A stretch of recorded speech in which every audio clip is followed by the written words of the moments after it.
ആ സീറ്റ് വിഭജനം യു.ഡി.എഫിന് മുന്നിൽ കീറാമുട്ടിയാകില്ല എന്ന പ്രതീക്ഷയാണ് പ്രതിപക്ഷ നേതാവ് പങ്കുവെക്കുന്നത്. അധിക സീറ്റിനായി ഘടകകക്ഷികൾ സമ്മർദ്ദം ചെലുത്തിയിട്ടില്ല എന്ന് വി.ഡി. സതീശൻ പറയുന്നു. മുഖ്യമന്ത്രി സ്ഥാനത്തിന്റെ പേരിൽ തമ്മിൽ തല്ലാൻ കോൺഗ്രസ് ഇല്ല എന്നുകൂടി അദ്ദേഹം പറയുകയാണ്.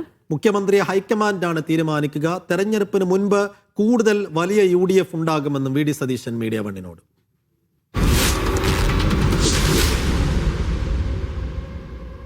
100 സീറ്റിലധികം നേടി വിജയിക്കാനുള്ള തന്ത്രങ്ങൾ ഒരുക്കിയാണ് ലക്ഷ്യ ലീഡേഴ്സ് സമ്മിറ്റ് സമാപിക്കുന്നത്. അതിൽ മാർഗരേഖ ഉൾപ്പെടെ അവതരിപ്പിച്ച വി.ഡി. സതീശൻ പ്രതിപക്ഷ നേതാവിനൊപ്പം നമ്മോടൊപ്പം ചേരുന്നുണ്ട്. 100-ലധികം സീറ്റ് യു.ഡി.എഫിനൊരു രാഷ്ട്രീയ പൊളിറ്റിക്കൽ പ്ലാറ്റ്ഫോമാക്കി മാറ്റും. കൂടുതൽ പാർട്ടികൾ വരും. വലിയ ആത്മവിശ്വാസം പ്രകടിപ്പിച്ചത്. എന്താണ് അതിൻ്റെ ഒരു അടിസ്ഥാനം? കൂടുതൽ രാഷ്ട്രീയ പാർട്ടികൾ മാത്രമല്ല, ഇപ്പം തന്നെ യു.ഡി.എഫ് എന്ന് പറയുന്നത് കുറേ രാഷ്ട്രീയ പാർട്ടികൾ ചേർന്നൊരു മുന്നണി മാത്രമല്ല, അതിൻ്റെ അപ്പുറത്തേക്കൊരു വലിയ വിശാലമായൊരു പൊളിറ്റിക്കൽ പ്ലാറ്റ്ഫോമാണ്. അതിൽ ഒരുപാട് സാമൂഹ്യ ഘടകങ്ങളുണ്ട്, ഒരുപാട് വ്യക്തികളുണ്ട്, സമൂഹത്തെ സ്വാധീനിക്കാൻ പറ്റുന്ന ആളുകളുണ്ട്, ഇടതുപക്ഷ സഹയാത്രികരായിട്ടുള്ള ആളുകളുണ്ട്. ഒരു വലിയൊരു സമൂഹം നമ്മളോടൊപ്പം ഉണ്ട്. നമ്മൾ തിരിച്ചു വരണം, ഇവരെ അധികാരത്തിൽ നിന്ന് താഴെ ഇറക്കി യു.ഡി.എഫ് തിരിച്ചു വരണം എന്ന് ആഗ്രഹിക്കുന്നവർ. CPM-ഉം മറ്റു ചില ശക്തികളുമൊക്കെ ഞങ്ങളുടെ ഇടയിൽ ഭിന്നതകളുണ്ട് എന്ന് പ്രചരിപ്പിക്കാൻ വേണ്ടിയിട്ട് ശ്രമിക്കുകയാണ്. ആ പ്രചരണത്തെ ഞങ്ങൾ തകർത്ത് കളയും. കാരണം ഞങ്ങളൊരു ടീമായിട്ടാണ് വർക്ക് ചെയ്യുന്നത്. ഞങ്ങൾ തമ്മിൽ തർക്കങ്ങളോ ബഹളങ്ങളോ ഇല്ല. പിന്നെ CPM പോലത്തെ ഒരു പാർട്ടിയൊന്നുമല്ല ഞങ്ങളുടെ. പിണറായി വിജയൻ വന്ന് പോക്കറ്റിൽ നിന്നൊരു കടലാസ് എടുത്ത് ഇതാണ് തീരുമാനം എന്ന് പറഞ്ഞാൽ അതുപോലെ ഞാനോ അല്ലെങ്കിൽ KPC പ്രസിഡന്റോ പോയാലൊന്നും ആ പാർട്ടിയിൽ ആരും അംഗീകരിക്കില്ല. ഞങ്ങൾക്ക് ജനാധിപത്യ പാർട്ടിയാണ്. ചർച്ചകൾ നടക്കും, വ്യത്യസ്തമായ അഭിപ്രായങ്ങൾ പറയും. പക്ഷെ ഞങ്ങളൊരു തീരുമാനം എടുത്താൽ ആ തീരുമാനത്തിൽ ഞങ്ങളെല്ലാവരും ഉറച്ചു നിൽക്കും. കേരള കോൺഗ്രസ് മാണി വിഭാഗം തെരഞ്ഞെടുപ്പിനൊപ്പം ഉണ്ടാവും. ഞാൻ അങ്ങനെ അപ്പോൾ അവരിപ്പോൾ ഒരു മുന്നണിയിൽ നിൽക്കുന്ന ഒരു രാഷ്ട്രീയ പാർട്ടിയാണ്. അവരുടെ വിശ്വാസ്യതയെ ബാധിക്കുന്ന തരത്തിൽ ഞാനൊരു കമൻറ്റ് പറയുന്നത് ശരിയല്ല. ഞാനൊരു രാഷ്ട്രീയ പാർട്ടിയെ പറ്റി പറയില്ല. പക്ഷേ മാറ്റമുണ്ടാവും. യു.ഡി.എഫിൽ മാറ്റമുണ്ടാവും, നല്ല രീതിയിൽ മാറ്റമുണ്ടാവും. സാധിക്കില്ല തങ്ങളും പി കുഞ്ഞാലിക്കുട്ടി ഞങ്ങൾക്ക് കൂടുതൽ അർഹതയുണ്ട്, ഞങ്ങൾ യു.ഡി.എഫ് ഉന്നയിക്കുമെന്ന് പരസ്യമായി പറഞ്ഞിട്ടുണ്ട്. അതങ്ങനെയല്ലേ പറയാൻ പറ്റുള്ളൂ എല്ലാവർക്കും. ഇപ്പോൾ കോൺഗ്രസ് KPCC പ്രസിഡന്റിനോട് ചോദിച്ചാൽ KPC പ്രസിഡന്റും അതല്ലേ പറയുള്ളൂ, ഞങ്ങൾക്ക് കൂടുതൽ അർഹതയുണ്ട്. അത് സ്വാഭാവികമായിട്ടുള്ള കാര്യങ്ങളാണ്. പക്ഷേ ചർച്ചകളിലൊക്കെ എല്ലാവരും പരസ്പരം വിട്ടുവീഴ്ച ചെയ്തും ഇത് കാരണം എല്ലാവരും ഒരേ വാശിയിലാണ്.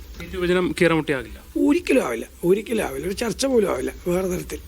മുഖ്യമന്ത്രി ആരായിരിക്കും എന്നൊരു വിവാദം കോൺഗ്രസിനകത്തുണ്ടെന്നുള്ളതാണ് ഒരു പ്രചരണം. ആവശ്യത്തെ എങ്ങനെയാണ്? അത് വളരെ തെറ്റായ പ്രചരണമാണ്. ഞങ്ങൾക്കെല്ലാം പരസ്പരമായ ധാരണയുണ്ട്. ജയിക്കുക എന്നുള്ളതാണ് മുമ്പിലുള്ള പ്രശ്നം. അതിനുശേഷം AICC ആണ്, ദേശീയ നേതൃത്വം, ഒരു പ്രൊസീജിയറുണ്ട്. ആ പ്രൊസീജിയറിൽ ആ നടപടിക്രമം അനുസരിച്ച് ഒരാൾ വരും, അത്രയേ ഉള്ളൂ. അതിൻ്റെ പേരിൽ തമ്മിത്തല്ലാനോ വഴക്കിടാനോ അങ്ങോട്ടും ഇങ്ങോട്ടും ഉപദ്രവിക്കാനോ ഒന്നും ഞങ്ങളാരും പോകില്ല. ഞങ്ങളുടെ മുന്നിൽ ഒറ്റ ലക്ഷ്യമുള്ളൂ, 100-ലധികം സീറ്റുമായി തിരിച്ചു വരിക. തീർച്ചയായും വലിയ ആത്മവിശ്വാസമാണ് ഈ ലക്ഷ്യ ലീഡേഴ്സ് ക്യാമ്പ് നൽകുന്നത്. അത് കൃത്യമായി തന്നെ 100-ലധികം സീറ്റോടുകൂടി യു.ഡി.എഫ് അധികാരത്തിൽ വരുമെന്ന് ഉറപ്പിച്ച് പറയുകയാണ് പ്രതിപക്ഷ നേതാവ് വി.ഡി. സതീശൻ. ജിഷ്ണു മീനങ്ങാടിക്കൊപ്പം മുഹമ്മദ് അസ്ലം, മീഡിയ വൺ.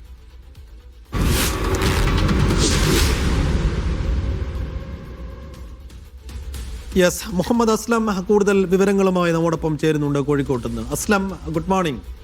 അസ്ലം, വയനാട്ടിൽ കഴിഞ്ഞ നേതൃ ക്യാമ്പ് ലക്ഷ്യ യു.ഡി.എഫ് നേതൃത്വത്തിന് യു.ഡി.എഫ് ക്യാമ്പിന് വലിയ ആത്മവിശ്വാസവും ഊർജ്ജവും പകരുന്നുണ്ട്. വി.ഡി. സതീശിന്റെ വാക്കുകൾ കാണുകയായിരുന്നു. അദ്ദേഹം നിരന്തരം ഉപയോഗിച്ചുകൊണ്ടിരിക്കുന്ന 2 വാക്കുകൾ, ഒന്ന് 100 സീറ്റ്, 2 ടീം യു.ഡി.എഫ് എന്നാണ്. അപ്പോൾ ടീം യു.ഡി.എഫ് കുറെ കൂടി വിപുലീകരിക്കും എന്ന് അദ്ദേഹം പറയുന്നു. പക്ഷെ അതിന്റെ പൂർണ്ണമായി ആരൊക്കെ കൊണ്ടുവരും, എങ്ങനെയാണ് ആ വിപുലീകരണ പ്ലാൻ എന്ന് അദ്ദേഹം പൂർണ്ണമായി പറയുന്നില്ല. എങ്കിൽ കൂടിയും തെരഞ്ഞെടുപ്പ് പ്രവർത്തന രേഖ അവതരിപ്പിച്ചുകൊണ്ട് ഇനിയിപ്പോൾ വളരെ ചുരുങ്ങിയ സമയമേ തെരഞ്ഞെടുപ്പിലേക്കുള്ളൂ. എന്തൊക്കെയാണ് പ്രതിപക്ഷ നേതാവിൻ്റെ മനസ്സിലിരിപ്പ്? ഇന്നലത്തെ നേതൃയോഗത്തോടുകൂടി ഏത് തരത്തിലുള്ള ഒരു പുതിയ വഴിയിലേക്കാണ് യു.ഡി.എഫ് ഇറങ്ങിയിരിക്കുന്നത്? 2-3 തരത്തിലുള്ള ഒരു പ്രവർത്തനങ്ങളും തന്ത്രരൂപീകരണത്തിലൂടെയാണ് യു.ഡി.എഫ് മുന്നോട്ട് പോകാൻ തീരുമാനിച്ചതെന്നാണ് ഇന്നലെ കഴിഞ്ഞ 2 ദിവസങ്ങളിലായി ലക്ഷ്യ ക്യാമ്പുമായി നമ്മൾ നിരന്തരമായി അതിലുള്ള നേതാക്കളുമായി സംസാരിക്കുമ്പോഴും ക്യാമ്പ് ഫോളോ ചെയ്യുമ്പോഴും നമുക്ക് മനസ്സിലാവുന്ന കാര്യം. ഒന്ന്, പാർട്ടി എന്ന നിലയിൽ കോൺഗ്രസിനെ കരുത്തോടു കൂടി തന്നെ നിലനിർത്തുക. കാരണം നമുക്കറിയാം 2019 പാർലമെന്റ് തെരഞ്ഞെടുപ്പിൽ തൂത്തുവാരിയ ഒരു പാർലമെന്റ് തെരഞ്ഞെടുപ്പിന് ശേഷം നടന്ന 2021 നിയമസഭാ തെരഞ്ഞെടുപ്പിൽ യു.ഡി.എഫ് തകർന്നടിഞ്ഞത് നമ്മൾ കണ്ടതാണ്. അതായത് അമിത ആത്മവിശ്വാസത്തിന്റെ പിന്നാലെ നമ്മൾ ജയിക്കുമെന്നൊരൊറ്റ തീരുമാനത്തിന്റെ അടിസ്ഥാനത്തിൽ മുന്നോട്ട് പോവുകയും അതേസമയം വലിയ തോതിൽ തിരിച്ചടി ഉണ്ടാവുകയും ചെയ്തു. അവിടെ നിന്ന് കൃത്യമായ പാഠം പഠിച്ചുകൊണ്ട് വിജയത്തിന്റെ ആലസ്യത്തിലോ അമിത ആത്മവിശ്വാസത്തിലോ പോവുകയല്ല വേണ്ടത്. പകരം നാളെ മുതൽ ചെയ്തു തുടങ്ങി, ഇന്ന് മുതൽ ചെയ്തു തുടങ്ങേണ്ട നിയമസഭാ തെരഞ്ഞെടുപ്പിൽ തെരഞ്ഞെടുക്കേണ്ട പദ്ധതികളെക്കുറിച്ചും പ്രവർത്തനങ്ങളെക്കുറിച്ചും കൃത്യമായ മാർഗരേഖ ഉണ്ടാക്കി, പ്രവർത്തന കലണ്ടർ ഉണ്ടാക്കി, ബൂത്ത് തലം മുതൽ തന്നെ സംസ്ഥാന തലം മുതൽ ചെയ്യേണ്ട പ്രവർത്തനങ്ങളുടെ കൃത്യമായ തലം ഉണ്ടാക്കി പ്രവർത്തകരെ ഇന്നു മുതൽ തന്നെ ഫീൽഡിലേക്ക് ഇറക്കുക എന്ന് പറയുന്നത് വളരെ കൃത്യമായി, അതായത് ഒരു ജയിച്ചു എന്നുള്ളതിന്റെ പേര് അടിസ്ഥാനത്തിൽ മാറി നിൽക്കുകയല്ല, കുറച്ചു കൂടുതൽ മിന്നുന്ന വിജയം, മാത്രമല്ല വിജയം ഉറപ്പുവരുത്തുന്നതിന് വേണ്ടിയുള്ള പ്രവർത്തനങ്ങളിലേക്ക് പോകുക എന്ന രീതിയിൽ സംഘടനയെ ക്രമീകരിക്കുക എന്നുള്ളതാണ് ഒന്നാമത്തെ കാര്യം. രണ്ട്, സ്വാഭാവികമായിട്ടും ഇത് സംബന്ധിച്ചുള്ള എതിർഭാഗത്തുള്ള അറ്റാക്കിംഗ് സ്വാഭാവികമായിട്ടും ഉണ്ടാവും. അതിൽ ഏറ്റവും പ്രധാനപ്പെട്ട വിവാദങ്ങളെ അതിനെ തന്ത്രപരമായി മാറ്റി നിർത്താനുള്ള ശ്രമം, അതാണ് ഈ മുഖ്യമന്ത്രി തർക്കം സംബന്ധിച്ച് ഇന്നലെ KC വേണുഗോപാലും VD സതീശനും ഒക്കെ തന്നെയും പറഞ്ഞ വാക്കുകൾ വളരെ കൃത്യമാണ്. ഈ മുഖ്യമന്ത്രി തർക്കമുണ്ട് എന്നുള്ളത് CPM-ന്റെ ഒരു നരേറ്റീവാണ്, CPM-ന്റെ ഒരു നരേറ്റീവാണെന്നുള്ളൊരു വിശദീകരണമാണ് നേതാക്കൾക്കും പ്രവർത്തകർക്കും നൽകുന്നത്. അതുകൊണ്ട് തന്നെ ആ കാര്യത്തിൽ യാതൊരു തർക്കത്തിലേക്കും പിണങ്ങാനോ ഞങ്ങൾ ആരുമില്ല, ഞങ്ങൾ അതിന് മേൽ തമ്മിൽ തന്നെ ഇല്ല. അതിൽ ഹൈക്കമാൻഡ് എപ്പോഴും ഹൈക്കമാൻഡാണ് തീരുമാനം എടുക്കുക. ഹൈക്കമാൻഡ് അവസാന ഘട്ടത്തിൽ അവർക്കൊരു പ്രോസസ്സ് ഉണ്ട്, ആ പ്രോസസ്സിലൂടെ തീരുമാനം എടുക്കും.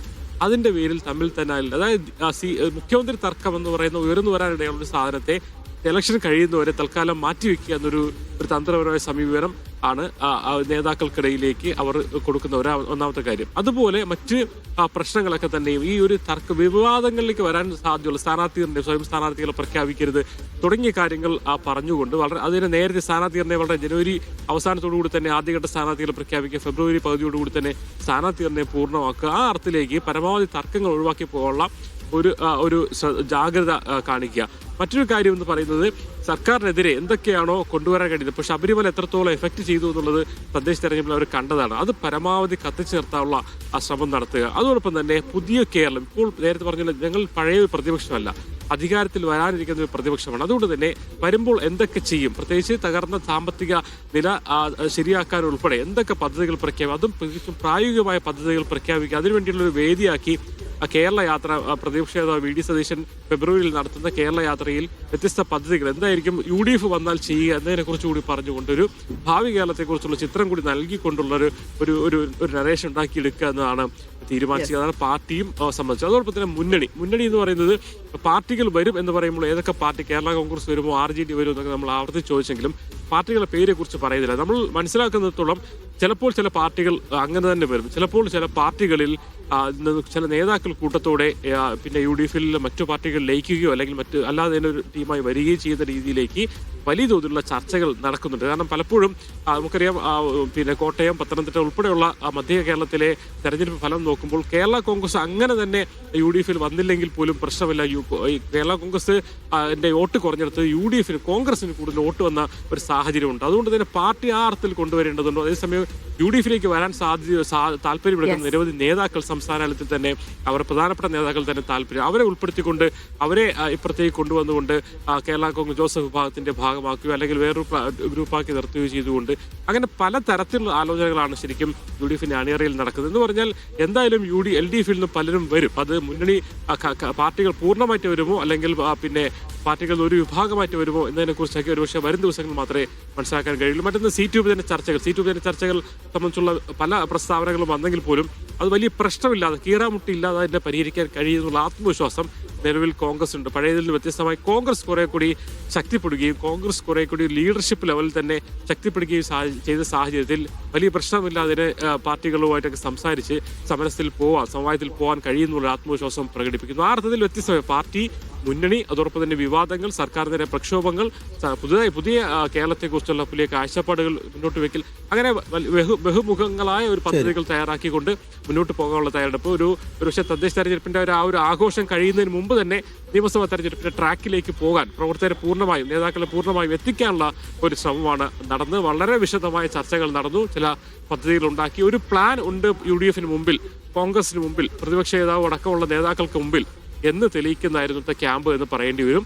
അതോടൊപ്പം തന്നെ നമുക്ക് ഒരു ലീഡർഷിപ്പ് ലെവലിൽ നോക്കുകയാണെങ്കിൽ VD സതീശന്റെ വിഷയ ക്യാമ്പിൽ ഏറ്റവും അവസാനം മാർഗരേഖയും മറ്റുമൊക്കെ നിയമസഭാ തെരഞ്ഞെടുപ്പ് വിജയത്തിലേക്കുള്ള മാർഗരേഖ അവതരിപ്പിച്ചുകൊണ്ട് വളരെ കൃത്യമായി നേതാക്കൾ തന്നെ പറഞ്ഞു, കൃത്യമായി തന്നെ VD സതീശൻ ആ അർത്ഥത്തിൽ ഒരു കയ്യടി വാങ്ങുന്ന ഒരു ക്യാമ്പായിരുന്നു എന്ന് തന്നെ പറയേണ്ടി വരും. ഒരുപക്ഷെ CPM VD സതീശനെ അറ്റാക്ക് ചെയ്യാൻ വേണ്ടി ഒരു കേസ് നടത്തിൽ പുനർജനി കേസ് വീണ്ടും പുനർജനിപ്പിച്ചെങ്കിലും ഒരുപക്ഷെ അത് തിരിച്ച് VD സതീശന് കുറച്ചുകൂടി ഗുണകരമായി പാർട്ടി നേതൃത്വത്തിൽ തന്നെയും ഗുണകരമായി മാറുന്ന രീതിയിലേക്ക് മാറി എന്ന് പറയേണ്ടി വരും. ആ അർത്ഥത്തിൽ പല രീതിയിലുള്ള അങ്ങനെ കോൺഗ്രസ്